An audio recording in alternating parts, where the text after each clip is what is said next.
Hi, this is Gretchen Pontius, my Module 4 Special Education Interviews for EDL 853. First of all, just a little bit about who I interviewed. I interviewed Michelle Armstrong, a paraprofessional. She is going into her second year at Derby High School. She has homeschooled both of her children until last school year, when her youngest is now in middle school. She's extremely passionate and a very hard worker. Next, I interviewed Mr. Austin Glanville. He is a special education teacher at Derby High School, going into his fourth year there and just his fourth year in education in general. He is a special education department chair. He is fantastic with students, staff, and parents, a very hard worker as well, and it's a great asset to Derby High School. Then I interviewed Mr. Shane Seeley, an assistant principal at Derby High School. He's going into his 9th year there as an assistant principal and his 17th year in education. He is the 11th grade principal, and actually he is extremely knowledgeable in special ed law. Mr. Glanville has also said this in his interview, that Mr. Seeley is really great with special education. My first question to all three of the people I interviewed was, what are Derby's child find procedures, such as public awareness tools, screening, and early identification? Ms. Armstrong said she doesn't have a ton of background knowledge with this. She's fairly new to the Derby area. She knows that Derby offers an early childhood program, but kind of what she does is if she is concerned about a student, she'll just talk to the teacher to see what she should do, or if the teacher has noticed it, or if there's any background information for her there. Mr. Glanville also said he didn't have a ton of knowledge on this because as a secondary teacher, most of the students are already identified by high school. If the student is not identified or if the student is struggling, the parent or teacher can request testing. What happens is the student is then referred to our PIT team, which is like a SIT team. For us, PIT is just Panther Intervention Team. They kind of meet about the student, they invite the parent in for the meeting, and then if there are not improvements from that meeting, testing could be done if requested. Mr. Seeley had a little bit more knowledge here, but again, we're in the secondary level. He said that Derby has a parents as teachers group that kind of helps spread word, helps parents out, identifying. That's the first step. From there, they have early childhood program. They talk about that early childhood screening that anyone can come in and get their student tested for free. That is a 3- and 4-year-old pre-K program. From there, our pre-K program also has peer mentors. From that screening, they identify some students that would be good helpers. Derby Public Schools also sends out a summer newsletter that just kind of gives some awareness tools to parents in the community. It also will talk about the screenings and as well as the kindergarten roundup, which also helps identify students that are maybe struggling learners. From there, he also talked about the SIT or PIT referral in that process. He added to that the school psychologist would be the one to test the student if it went into the testing for special education. My next question was, what is the most challenging part of your job in regards to special education and why? Ms. Armstrong said just understanding her role and establishing that with teachers, because she sees teachers for about an hour and a half every other day. Sometimes that can be a struggle to just kind of build that relationship and understand what the teacher wants. She also said at times it can be challenging to know if she's helping or enabling a student. There can be a fine line there, and that can be challenging for her.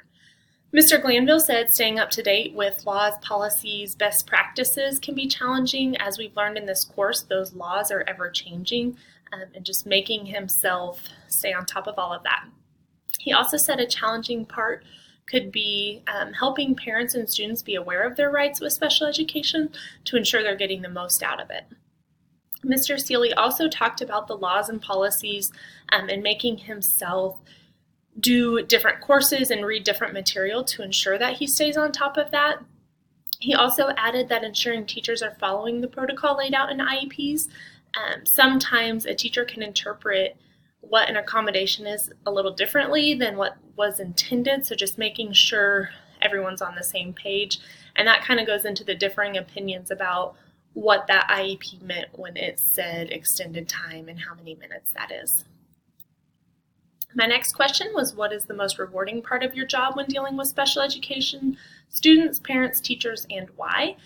Ms. Armstrong said she loves the light bulb moments, and on top of that, she loves it when a student shows appreciation for helping them achieve that light bulb moment. She doesn't have contact with parents. She wishes she could meet them, but also knows that can be extremely challenging, so it's not something that she wishes to do. With teachers, she said just feeling as part of the team and not an accessory is the most rewarding part. She enjoys that. Mr. Glanville said the most rewarding part for him was just the success or enjoyment that a student would show in learning when they find that light bulb moment or they begin to understand something, that's extremely rewarding for him. He said it's even better when the student or parent recognizes him or just the teachers that have helped to this. And same thing with a teacher, when a teacher recognizes the meaningfulness that the student has put in, that Mr. Glanville has put in, or the parents have, that is extremely rewarding for him. Mr. Seeley said the most rewarding part would be when the students find success in the classroom. And on top of that, really his highlight is when he gets to go to an exit meeting, because that means that the special education department, the IEP, has helped that student and they no longer need services. It's done its job. He enjoys sharing the experiences of success with students and parents and teachers and just making connections with all of them in ways that wouldn't otherwise be done. The next, what advice do you have on supervision of special education staff? Ms. Armstrong said just communications, laying everything out there exactly what you want, those clear expectations, and treating everyone, the para, everyone, as part of the team for the success of that student. Mr. Glanville also said communication, that's the most the most important part. He also said working as a team, that any student that works or any staff that works directly with the student is part of that team. It could be the secretaries, it could be the lunch aides, anyone that works with that student must be on the same page in order to make success for that student.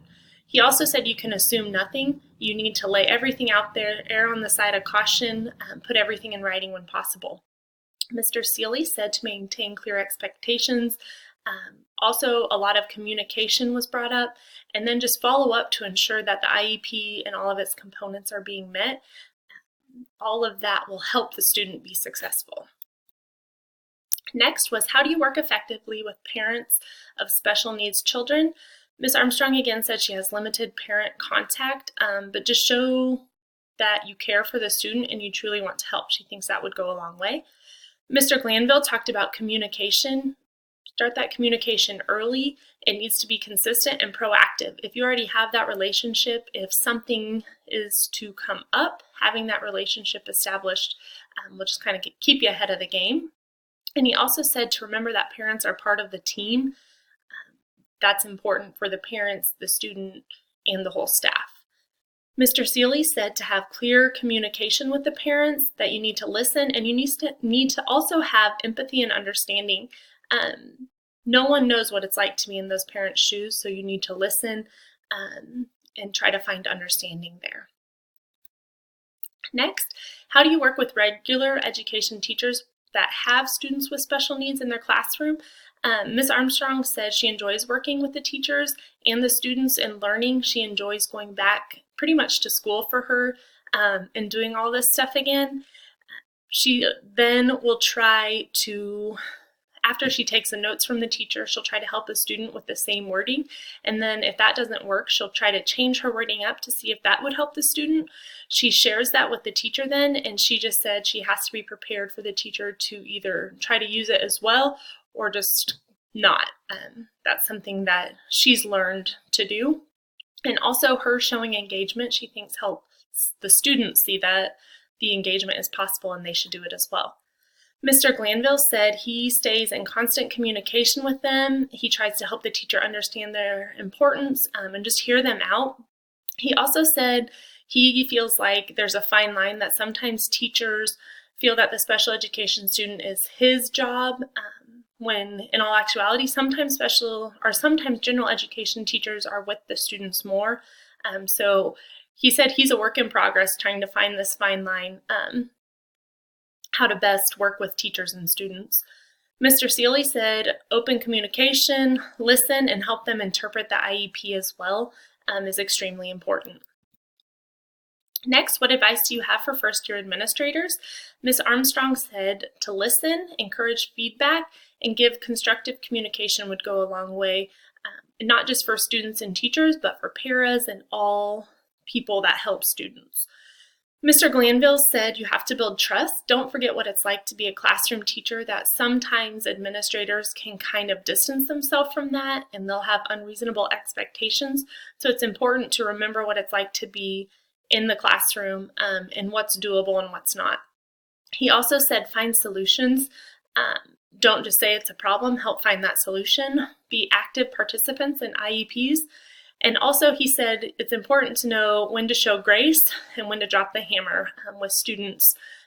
So sometimes a little grace goes a long way, and sometimes a student really needs to understand and have the hammer brought. Mr. Seeley said know and understand laws. Again, seek ways to stay on top of them. Ask questions and pay attention to detail. Don't be afraid to ask for help, and every little detail counts. How do you describe the role of a special education teacher and the building principal? Ms. Armstrong said they need to work together and they both need to do their respective duties in order to make it stay for the benefit of the student. Mr. Glanville said the special education teacher is the school parent for that student. They sometimes need to show a lot of love and sometimes they need to be really tough. Their job is to keep the student's best interest just kind of at the forefront of everything. They obviously write and supervise IEPs. He said they're kind of the glue and the grease. Sometimes when things are rolling well, they're that grease. And sometimes when there's disputes, they have to be the glue to keep everything together. For the principal, he said ensure teachers follow the IEPs. And also you need to make sure you have a backbone in order to stand up to parents or teachers or to students to make sure things are going correctly. Mr. Seeley said that the special education teacher writes and supervises the IEP and has to communicate with the administrator if teachers or students or parents aren't acting according to the IEP. His job, he said, is to ensure that compliance from there, to take what the special education teacher says, and then also to always do what's best for the student. They're the number one priority here. Next, what characteristics do you seek in aspiring administrators with regards to special education? Ms. Armstrong said, understand the IEPs, open to new possibilities for that student, whatever needs to be done, communicate again, be consistent and fair, be a problem solver, and also show the students that you care for them. Mr. Glanville said, learn, understand, and follow the special education laws, and also be willing to listen to all parties involved at all times. Mr. Seeley said communication skills, knowledge, you need to have empathy and patience. Also, you need to have a lot of attention to detail and also the ability to learn without being required because, again, with those changing special education laws, you need to stay on top of them even if you're not required to. I enjoyed going through these interviews. Thanks for listening.